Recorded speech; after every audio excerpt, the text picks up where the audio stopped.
भारत सरकार ने जनगणना 2027 की तैयारी शुरू कर दी है और इसके लिए एक बहुत ही महत्वपूर्ण नोटिफिकेशन जारी किया गया है। जी हां, गृह मंत्रालय ने 22 जनवरी 2026 को एक आधिकारिक अधिसूचना जारी की है। इसमें साफ कर दिया गया है कि जनगणना के पहले चरण यानी मकान सूचीकरण के दौरान आपसे कौन-कौन से सवाल पूछे जाएंगे। क्या आप जानते हैं कि इस बार आपसे आपके घर की दीवारों से लेकर आपके स्मार्टफोन और यहां तक कि आप खाने में क्या खाते हैं, ये भी पूछा जाएगा। आज के इस वीडियो में हम इस पूरे डॉक्यूमेंट को डिकोड करेंगे और आपको बताएंगे उन 33 सवालों के बारे में जिनका जवाब आपको देना होगा, तो वीडियो को अंत तक जरूर देखें। दोस्तों, ये नोटिफिकेशन भारत के महारजिस्ट्रार के कार्यालय द्वारा जारी किया गया है। जनगणना अधिनियम 1948 के तहत सरकार को आपसे जानकारी लेने का अधिकार है। ये जनगणना का पहला चरण होगा जो 2027 में शुरू होने जा रहा है। इसका मकसद सिर्फ लोगों को गिनना नहीं, बल्कि ये जानना है कि भारत के लोग किन हालातों में रह रहे हैं। तो चलिए अब एक-एक करके देखते हैं कि वो 33 सवाल कौन से हैं। सबसे पहले सरकार आपके घर की बनावट समझना चाहती है। भवन नंबर और जनगणना मकान नंबर। सबसे पहले आपके घर को एक नंबर दिया जाएगा। सवाल नंबर 3, 4 और 5 में ये पूछा जाएगा कि आपके घर का फर्श, दीवारें और छत किस चीज से बनी है। क्या वो पक्का है, कच्चा है या टाइल्स लगी हैं। सवाल नंबर 6 में पूछा जाएगा कि इस मकान का इस्तेमाल किस लिए हो रहा है। क्या सिर्फ रहने के लिए, दुकान के लिए या दोनों के लिए। मकान की हालत, क्या घर रहने लायक है या जर्जर हालत में है। अब आते हैं परिवार की जानकारी पर। सवाल नंबर 8 से 11, यहाँ परिवार के मुखिया का नाम, उनका जेंडर और परिवार में रहने वाले कुल लोगों की संख्या पूछी जाएगी। सवाल नंबर 12 बहुत महत्वपूर्ण है। यहाँ पूछा जाएगा कि क्या परिवार का मुखिया अनुसूचित जाति, अनुसूचित जनजाति या अन्य श्रेणी से संबंधित है।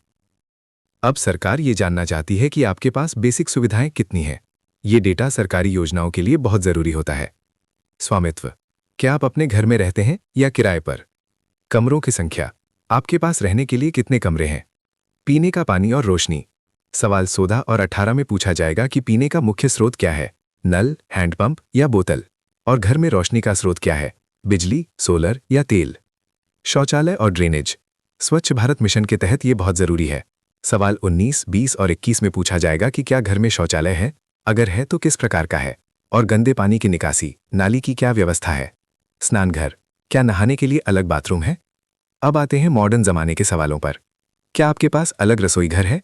और सबसे जरूरी सवाल नंबर 24, खाना पकाने के लिए आप कौन सा ईंधन इस्तेमाल करते हैं, एलपीजी, लकड़ी या बिजली। सरकार ये भी देखेगी कि हम कितने डिजिटल हुए हैं।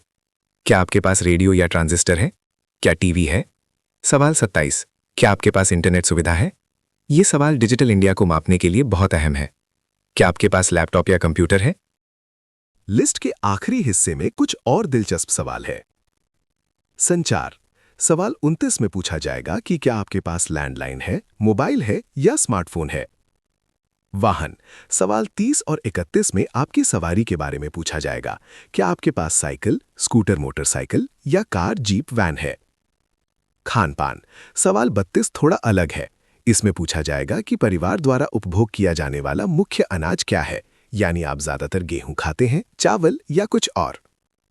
मोबाइल नंबर और अंत में सवाल नंबर 33, मोबाइल नंबर ब्रैकेट में साफ लिखा है केवल जनगणना संबंधी संसूचना के लिए, यानी आपको अपना मोबाइल नंबर देना होगा ताकि जनगणना से जुड़ी जानकारी आपको दी जा सके। तो दोस्तों, ये थे वो 33 सवाल जो जनगणना 2027 के पहले चरण में आपके दरवाजे पर आने वाले प्रगणक यानी इन्यूमरेटर आपसे पूछेंगे। याद रखिए, सही जानकारी देना एक जिम्मेदार नागरिक का कर्तव्य है, क्योंकि इसी डेटा के आधार पर अगले 10 सालों तक देश की नीतियां बनेंगी। आपको क्या लगता है, क्या इन सवालों में कुछ और भी जोड़ा जाना चाहिए था। क्या डिजिटल गैजेट्स और इंटरनेट के सवाल पूछना सही कदम है। अपनी राय हमें कमेंट बॉक्स में जरूर बताएं।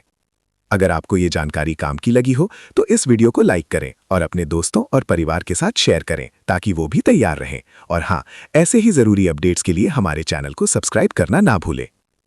मिलते हैं अगले वीडियो में। जय हिंद।